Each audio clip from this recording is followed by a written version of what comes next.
Ya, sebelum kita melanjutkan tadi pembahasan mengenai kesejahteraan prajurit, saya mau berkomentar sedikit ini dari masing-masing paslon. Tadi paslon Anda menggunakan baju bomber gitu kan, ini sebenarnya pertahanan keamanan sekali. Emang begitu konsepnya untuk menarik perhatian publik seperti anak muda sekali atau gimana itu, Mas? Ya, jadi bukan hanya anak muda, kita sigap menghadapi ancaman apapun. Dan itu bukan siap perang, tapi kita siap untuk membela tanah air. Ya, sepertinya memang selalu dari debat ke debat ada kostum tertentu ya. Kalau dari paslon 01 dan 02 sendiri, gimana nih Mas?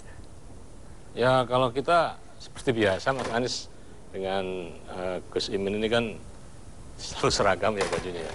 Nggak pernah berbeda ya. Jadi malam ini juga insya Allah seragam ya. Ini untuk menunjukkan bahwa Capres dan Cawapres ini ditunggal. Dua dalam satu, dalam memiliki konsep pemikiran yang sama untuk Indonesia dengan konsep perubahan. Oke, kalau dari 02 sendiri ada persiapan khusus atau appearance khusus nggak, Mas? Setahu saya mungkin beliau-beliau, Pak Prabowo dan Mas Gibran juga akan menggunakan baju biru seperti biasa ya, karena memang itu baju khasnya, dan juga kita fokus pada substansi, not so much on the appearance ya. Tapi kan nggak salah juga Mas dengan appearance gitu ya. Mas. Bukan adu sartorial pilihan baju, tapi kita adu pikiran, dan itulah nanti yang akan ditawarkan oleh Bapak Prabowo, bahwa Pak Prabowo memiliki konsep pertahanan yang terbaik di antara yang baik-baik.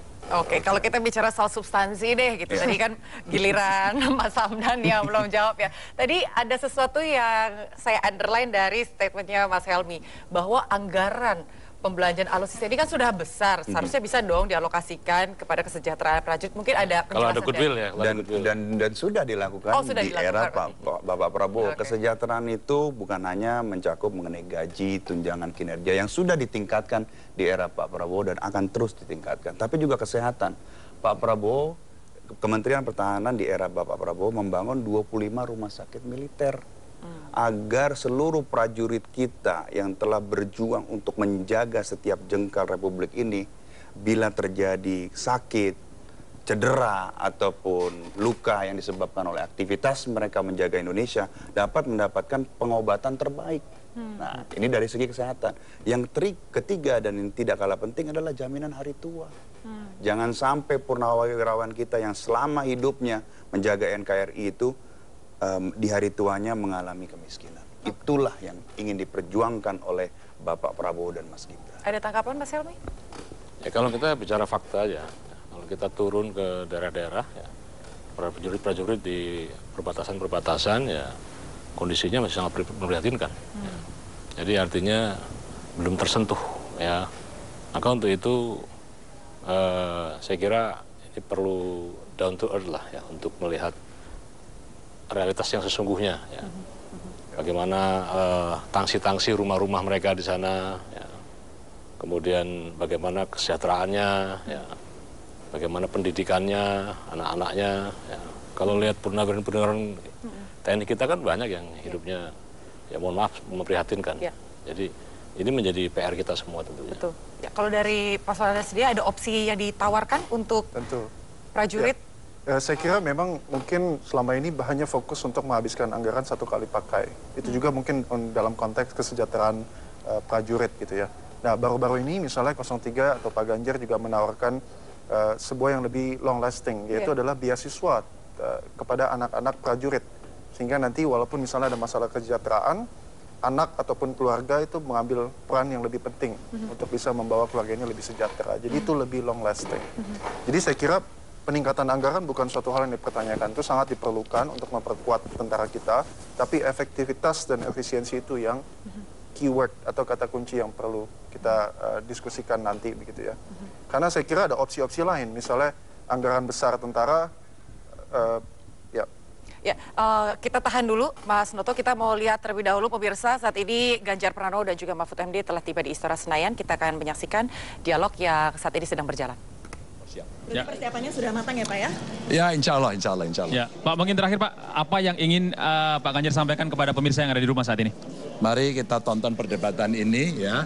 Mudah-mudahan apa yang menjadi perdebatan nantinya akan menjadi catatan buat calon pemilih sehingga bisa memilih menjadi preferensi untuk bisa menentukan nanti. Sehingga masyarakat akan bisa tahu mana kemudian yang bisa menyelesaikan persoalan, mana yang bisa menyiapkan Indonesia ke depan, dan mana kemudian yang mungkin kurang. Baik, terima kasih banyak Bapak. Ganjar, Prof. Mahfud. Terima kasih banyak. Ya. Silakan Bapak. Ya.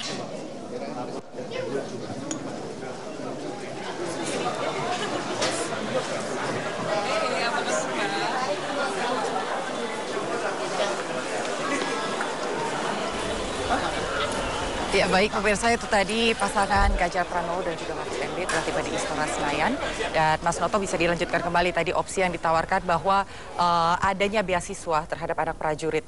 Berarti memang concernnya adalah bukan hanya anggaran alutsista, which is itu adalah salah satu hal, tapi bagaimana pendidikan untuk anak-anak prajurit ini juga menjadi hal yang sangat matters untuk paslon Anda. Betul. Dan selain itu melanjutkan pembicaraan tadi adalah misalnya opsi ketika anggaran itu sebenarnya dihabiskan untuk investasi industrialisasi pertahanan dalam negeri. Atau konsepnya disebut dengan spend to invest. Yang kalau mungkin publik ingin cermati, itu ditawarkan oleh Pak Ganjar dan Prof. Mahfud. Artinya adalah kita meningkatkan proporsi anggaran pertahanan Indonesia untuk bisa membangun lagi-lagi yang tadi Mas Helmi juga sampaikan.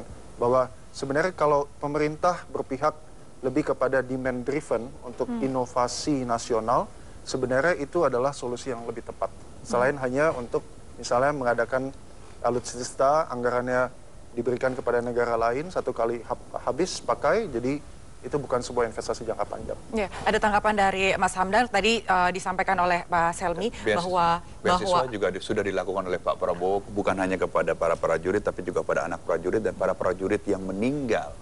Kemudian anaknya itu diberikan beasiswa oleh Pak Prabowo dan ditanggung oleh Pak Prabowo, oleh Kementerian Pertahanan. Ini menunjukkan bahwa memang isu kesejahteraan prajurit itu adalah isu sentral yang ingin ditingkatkan oleh Bapak Prabowo Subianto dan Mas Gibran. Kemudian bagaimana dengan nasib para purnawirawan dan juga prajurit yang tadi disampaikan oleh Mas Helmi di daerah pedalaman? Masih banyak sekali, Mas Hamdan, banyak sekali purnawirawan kita yang memang nasibnya sangat memprihatinkan.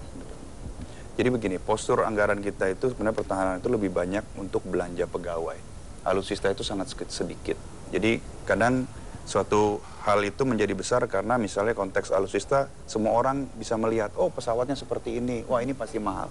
Tapi sebetulnya belanja pegawai itu adalah bulknya itu ada di situ. Oleh sebab itu ada peningkatan dari tahun ke tahun adalah untuk belanja pegawai. Dan Pak Prabowo ingin ini ada peningkatan untuk kesejahteraan juga termasuk untuk purnawirawan. Ini juga menjadi concern dari beliau juga.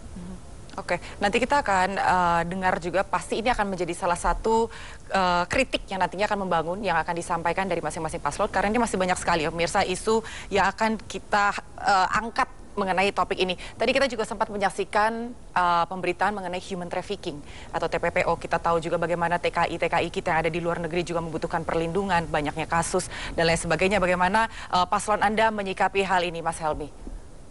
Ya, jadi begini, defisit terbesar kedua di Indonesia setelah migas itu kan dari pekerja migran Indonesia. Jumlahnya ada sekitar 159 triliun. Ya. Jadi hampir 160 triliun. Ya. Nah, tetapi kalau kita bicara timbal baliknya, feedback dalam pengertian perlindungannya, itu sangat kurang sekali. Ya. Kita lihat kalau ada kasus-kasus PMI di luar negeri itu kan memprihatinkan sekali. Nah, maka paslon 1 Anies Mohaimin ini, Amin, itu punya yang disebut dengan konsep untuk memberikan perlindungan kepada PMI dengan cara ya tata kelola PMI ini tidak hanya dibebankan kepada PP2TKI ya, yang sekarang dijubah menjadi PP2MI ya. Karena di PP2MI ini kan dua pekerjaan dilakukan sekaligus, yaitu fungsi sebagai regulator dan fungsi sebagai operator. Ya. Kalau kita melihat jumlah TKI atau PMI yang jutaan ini tentunya tidak mencukupi. Ya. Maka kita memerlukan satu yang disebut dengan pelayanan terpadu di dalam konteks memberikan proteksi ataupun perlindungan kepada PMI-PMI kita. Kita punya konsep untuk pembentukan satu divisi ya, yang tentu nanti ini akan lebih banyak memberikan tata kelola PMI yang lebih baik, terutama pada konteks perlindungan. Dan yang kedua adalah pemberian sanksi tegas kepada perusahaan-perusahaan pengiriman PMI. Ya. Masih kita temui di sejumlah tempat ya, perusahaan pengiriman tenaga kerja ini yang masih membebankan kepada TKI atau PMI ini dalam bentuk uang yang luar biasa. Ya. Padahal sudah diterapkan yang disebut dengan zero cost, di mana PMI yang akan bekerja itu tidak boleh dipungut biaya. Tapi faktanya masih terjadi pungli-pungli. Ini juga harus dibenahi. Nah, yang ketiga adalah pengawasan yang ketat. Ya. Karena terjadinya trafficking ini kan awalnya dijanjikan pekerjaan yang manusiawi, yang relevan, ternyata begitu dikirim keluar, itu keadaannya sudah lain. Seperti yang baru-baru ini terjadi. Ya.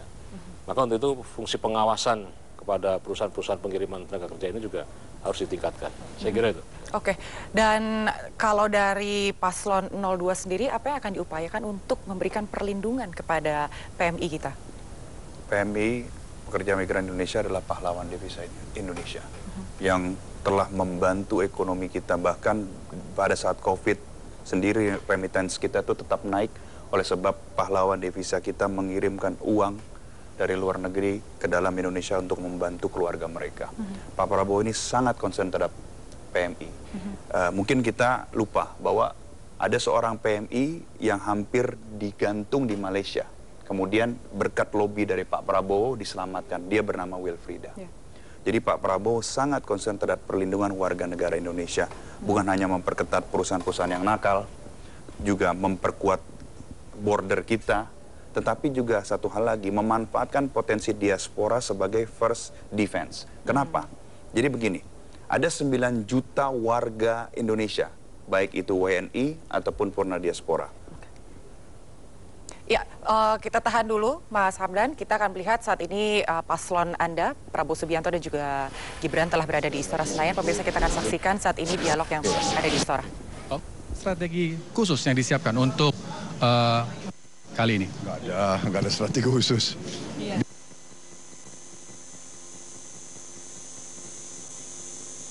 Yang terbaik ya. Dan ada yang khusus ya, sebetulnya pertahanan ini begitu penting, jadi semua pihak ya, harusnya ya, kita harus bersatu masalah pertahanan. Jadi yang saya harapkan jangan masalah pertahanan yang begitu penting untuk kedaulatan kita dipolitisasi untuk kepentingan jangka pendek. Saya kira itu aja. Yang difokuskan nanti pada saat penyampaian debat ketiga nanti bagi apa saja Pak? Kira-kira. Ya, wawasan kita, pandangan kita, ya, pengalaman kita. Ya, terima kasih. Terima kasih Pak Prabowo dan Mas Gibran. Terima kasih. Silakan Mas Hamdan, tadi boleh dilanjutkan karena tadi kita harus mendengarkan dulu statement dari paslon Anda. Jadi kita ada 9 juta menurut studi dari World Bank di tahun 2009, ada 9 juta warga Indonesia di luar negeri. Itu ada yang WNI, ada yang mantan WNI. Dari pengalaman saya berkecimpung di organisasi diaspora itu seringkali dapat mendeteksi human trafficking lebih cepat daripada KJRI ataupun KBRI. Karena kita berada di masyarakat. Dari pengalaman saya, waktu saya berada di organisasi diaspora, kita menyelamatkan 5 korban PMI yang ada di Amerika Serikat yang menjadi korban human trafficking. Itu karena kenapa? Karena kita sebagai warga diaspora, itu kita pergi ke rumah-rumah, kita pergi ke tempat-tempat, misalnya ke hotel, kita melihat ada suatu hal yang aneh gitu, tindak tanduk PMI kita yang aneh, kita bisa mendapat mendeteksi, wah rupanya dia ini adalah korban. Dia bukan hanya sekedar pekerja di sana, tapi dia dibawa secara paksa ataupun dia dieksploitasi di sana. Untuk itulah, di dalam suatu visi misi Bapak Prabowo dan Mas Gibran, itu akan mensinergikan dengan organisasi diaspora, memanfaatkan potensi diaspora kita bukan hanya untuk perlindungan warga negara Indonesia, tapi juga memanfaatkan potensi ekonomi mereka yang dahsyat. Agar apa? Seperti yang disampaikan oleh Bapak Helmi, agar potensi ekonominya, remittance-nya semakin banyak datang ke Indonesia, sehingga dapat menumbuhkan ekonomi Indonesia lebih tinggi lagi. Ya, ini menarik dan bagaimana nantinya paslon Anda menjawab, kita akan jeda dulu sebentar, pemirsa. Nanti kita akan lanjutkan kembali, Mas Noto. Pemirsa jangan kemana-mana, kami masih akan kembali usai jeda. Tetap bersama kami dalam debat ketiga Pilpres 2024.